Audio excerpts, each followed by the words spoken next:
Phone की घंटी तो सुनी मगर आलस की वजह से रजाई में ही लेटी रही। उसके पति राहुल को आखिर उठना ही पड़ा। दूसरे कमरे में पड़े फोन की घंटी बजती ही जा रही थी। इतनी सुबह कौन हो सकता है जो सोने भी नहीं देता। इसी चिड़चिड़ाहट में उसने फोन उठाया। हेलो, कौन? तभी दूसरी तरफ से आवाज सुन सारी नींद खुल गई। नमस्ते पापा। बेटा, बहुत दिनों से तुम्हें मिले नहीं, सो हम दोनों 11 बजे की गाड़ी से आ रहे हैं। दोपहर का खाना साथ में खाकर हम 4 बजे की गाड़ी वापस लौट जाएंगे। ठीक है। हाँ पापा, मैं स्टेशन पर आपको लेने आ जाऊंगा।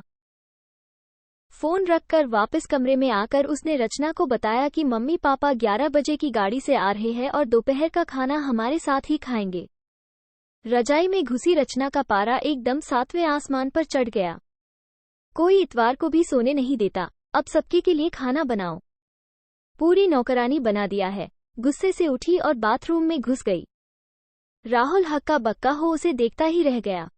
जब वो बाहर आई तो राहुल ने पूछा, क्या बनाओगी? गुस्से से भरी रचना ने तुनक के जवाब दिया, अपने को तल के खिला दूंगी। राहुल चुप रहा और मुस्कुराता हुआ तैयार होने में लग गया, स्टेशन जो जाना था। थोड़ी देर बाद गुस्सैल रचना को बोलकर वो मम्मी पापा को लेने स्टेशन जा रहा है वो घर से निकल गया। रचना गुस्से में बड़बड़ाते हुए खाना बना रही थी।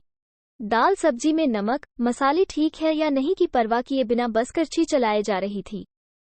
कच्चा पक्का खाना बना बेमन से परांठे तलने लगी तो कोई कच्चा तो कोई जला हुआ। आखिर उसने सब कुछ खत्म किया, नहाने चली गई। नहा के निकली और तैयार हो सोफे पर बैठ मैगजीन के पन्ने पलटने लगी। उसके मन में तो बस ये चल रहा था कि सारा संडे खराब कर दिया। बस अब तो आएं, खाएं और वापस जाएं। थोड़ी देर में घर की घंटी बजी तो बड़े बेमन से उठी और दरवाजा खोला।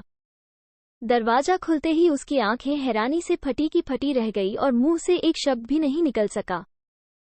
सामने राहुल के नहीं उसके अपने मम्मी पापा खड़े थे जिन्हें राहुल स्टेशन से लाया था। मम्मी ने आगे बढ़कर उसे झिंझोड़ा, अरे क्या हुआ? इतनी हैरान परेशान क्यों लग रही है? क्या राहुल ने बताया नहीं कि हम आ रहे हैं? जैसे मानो रचना की नींद टूटी हो। नहीं मम्मी, इन्होंने तो बताया था पर।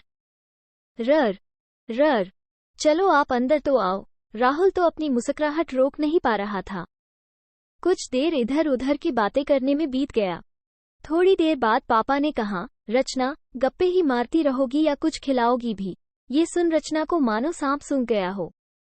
क्या करती? बेचारी को अपने हाथों ही से बनाए अधपक्के और जले हुए खाने को परोसना पड़ा। मम्मी पापा खाना तो खा रहे थे मगर उनकी आंखों में एक प्रश्न था जिसका वो जवाब ढूंढ रहे थे। आखिर इतना स्वादिष्ट खाना बनाने वाली उनकी बेटी आज उन्हें कैसा खाना खिला रही है? रचना बस मुंह नीचे किए बैठी खाना खा रही थी। मम्मी पापा से आंख मिलाने की उसकी हिम्मत नहीं हो पा रही थी। खाना खत्म कर सब ड्राइंग रूम में आ बैठे। राहुल कुछ काम है, अभी आता हूं कहकर थोड़ी देर के लिए बाहर निकल गया। राहुल के जाते ही मम्मी, जो बहुत देर से चुप बैठी थी, बोल पड़ी, क्या राहुल ने बताया नहीं था कि हम आ रहे हैं? तो अचानक रचना के मुंह से निकल गया, उसने सिर्फ ये कहा था कि मम्मी पापा लंच पर आ रहे हैं। मैं समझी उसके मम्मी पापा आ रहे हैं। फिर क्या था? रचना की मम्मी को समझते देर नहीं लगी कि ये मामला है। बहुत दुखी मन से उन्होंने रचना को समझाया, बेटी हम हों या उसके मम्मी पापा, तुम्हें तो बराबर का सम्मान करना चाहिए। मम्मी पापा क्या, कोई भी घर आए तो खुशी खुशी अपनी हैसियत के मुताबिक उसकी सेवा करो। बेटी जितना किसी को सम्मान दोगी उतना तुम्हें ही प्यार और इज्जत मिलेगी। जैसे राहुल हमारी इज्जत करता है उसी तरह तुम्हें भी उसके माता पिता और संबंधियों की इज्जत करनी चाहिए। रिश्ता कोई भी हो, हमारा या उसका, कभी फर्क नहीं करना। रचना की आंखों में आंसू आ गए और अपने को शर्मिंदा महसूस कर उसने मम्मी को वचन दिया कि आज के बाद फिर ऐसा कभी नहीं होगा।